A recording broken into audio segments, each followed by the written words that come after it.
Salut les makers, j'espère que vous vous portez bien. Alors dans cette vidéo, je vais vous expliquer un objet que j'ai utilisé dans une vidéo précédente sur le mélange de couleurs de résine. J'ai utilisé ce petit appareil que j'ai fabriqué moi-même. On appelle ça un agitateur magnétique. Je vais essayer de vous expliquer en gros comment ça fonctionne, comment je l'ai réalisé et surtout comment le réaliser vous-même par la suite. Alors évidemment, on va pas rentrer dans des détails hyper compliqués, je vais juste vous expliquer en gros comment ça fonctionne. Ceux qui ont fait un peu de chimie, vous devez certainement déjà connaître cet agitateur magnétique. C'est quelque chose qui est souvent utilisé dans ce genre d'activité. Mais pour ceux qui ne connaissent pas, en gros, voilà comment ça fonctionne. Vous avez ici la version motorisée, il existe plusieurs versions de ce type d'appareil. Moi, je vais principalement vous parler de celui que j'ai fabriqué. Alors en gros, c'est un moteur qui tourne avec au-dessus un aimant en forme de croix, ce qui est le cas pour le mien. Et par-dessus, on va placer notre récipient avec à l'intérieur un autre aimant en forme de tige, bien souvent. Et lorsque le moteur va se mettre à tourner avec l'aimant en forme de croix, il va créer un espèce de champ magnétique qui va simplement repousser l'aimant qui est au-dessus. Ce qui va lui donner une rotation plus ou moins rapide selon la vitesse du moteur à laquelle on va le faire tourner et au final va créer un espèce de vortex. Et tout simplement, pour faire simple, une fois que l'aimant va se mettre en rotation, il va faire tourner le contenu du récipient. Alors ici, dans ce cas, au niveau de l'exemple, c'est de l'eau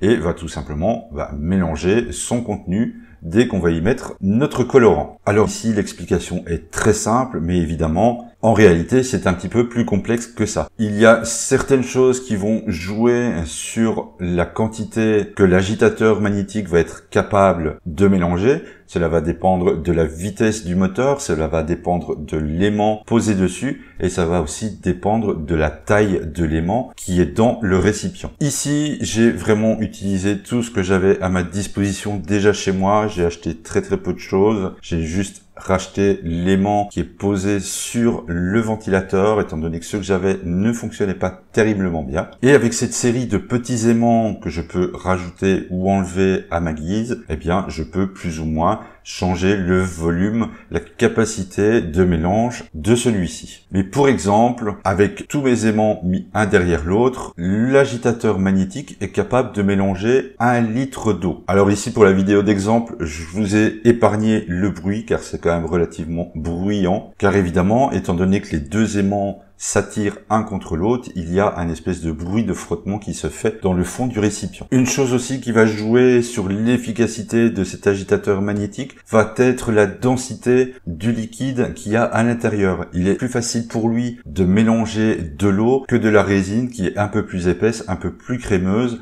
Les vitesses vont varier. Si vous allez beaucoup trop vite, l'aimant va tout simplement décrocher de son axe et va venir simplement se balader dans votre récipient et aller taper les parois, ce qui va absolument pas marcher du tout. D'où l'intérêt de pouvoir varier sa vitesse, de commencer doucement et petit à petit vous augmenter jusqu'au moment où celui-ci mélange le contenu de votre récipient sans décrocher de son centre. Maintenant qu'on a passé le petit passage théorique, je vais tout simplement vous montrer comment a été fait mon agitateur magnétique. Et bien entendu, si vous avez envie de le refaire, vous trouverez toutes les infos dans la description. Alors au niveau de la conception, je vais juste vous éviter le passage fusion. Je vous mets une petite photo pour vous montrer l'intérieur en 3D. Je vais directement vous montrer le contenu de la boîte. Je vais juste retirer l'élément ici et je vais vous montrer en gros ce qu'il y a dedans, comment je l'ai monté. Vous allez voir, il y a vraiment rien de sorcier. Alors comme je vous l'ai dit, je suis parti sur beaucoup de choses en récupération. Vous avez l'aimant au centre en croix que là j'ai acheté. Le ventilateur, c'est un ventilateur que j'ai récupéré sur un vieux PC de 120 mm.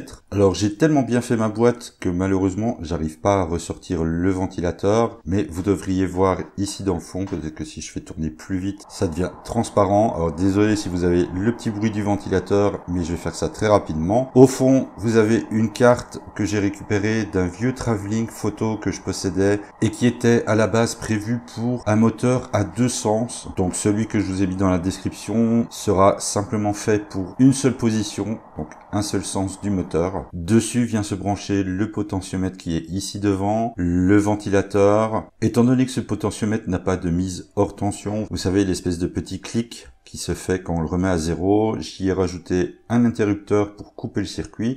Et tout simplement à l'arrière, vous avez l'entrée de l'alimentation en 12 volts, car ce petit boîtier tourne sur un ventilateur de 12 volts. Autre petite chose aussi que j'ai mis sur cette boîte, c'est des sorties d'air, étant donné que le ventilateur souffle vers l'intérieur. Une fois fermé, il fallait faire sortir l'air quelque part, donc j'y ai rajouté des ouvertures de chaque côté. Pour sa fermeture, je suis tout simplement parti sur le principe d'une boîte, c'est un couvercle,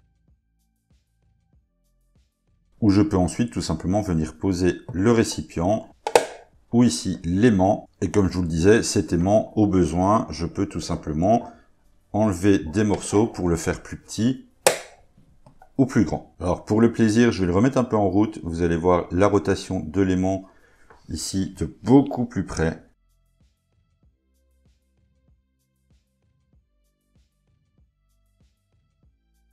Alors voilà, j'espère que j'ai répondu aux questions qu'on m'a posées au sujet de ce boîtier qu'on voit dans la vidéo du mélange de résine. Encore une fois, c'est vraiment fait avec de la récup, un ventilateur de 12 volts, un potentiomètre, un interrupteur. Et grâce à ça, vous allez pouvoir aussi faire vos mélanges facilement. À la base, j'avais réalisé cet objet pour faire le mélange des résines. Mais au final, vu sa puissance, il va aussi me permettre, du coup, de nettoyer des petites pièces en résine. Un peu comme le principe qu'on voit un peu partout pour le moment du style de la wash and cure, pour une capacité clairement plus petite, mais ça pourrait être très pratique pour nettoyer des petites pièces, des petits accessoires, très rapidement, très facilement, et franchement pour pas grand chose au niveau du prix. Alors j'espère que la vidéo vous aura plu, vous en savez maintenant un petit peu plus sur ce boîtier, sur son utilité, et moi je vous dis à bientôt dans une prochaine vidéo.